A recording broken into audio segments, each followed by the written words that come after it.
C'est un marché important, mais c'est aussi un secteur où l'on a constaté une diminution catastrophique des stocks. Il y a eu un déclin de 80 à 85%. Et quand on regarde la CITES, on voit qu'il y a un certain nombre de critères pour figurer dans la liste, et le thon remplit ces critères. Il y a un accord assez large chez les experts de la FAO. Ils estiment que le thon remplit les critères pour apparaître dans l'annexe 1 de la Convention. Et l'annexe 1 interdit le commerce mondial pour les espèces qui y sont répertoriées. Du côté de l'industrie de la pêche et des commerces, on dit « mais que vont manger les gens ?» Mais il y a bien d'autres espèces de thon. Quand on parle d'interdiction ici, on ne parle pas d'interdire le commerce de tout le thon.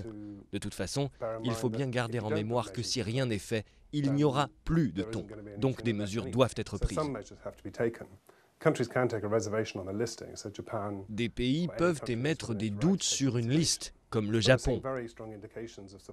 Mais nous savons que les deux régions les plus touchées par la pêche au thon, c'est-à-dire l'Union européenne et les États-Unis, vont appuyer la demande d'interdire la pêche au thon rouge de l'Atlantique. C'est un message très fort.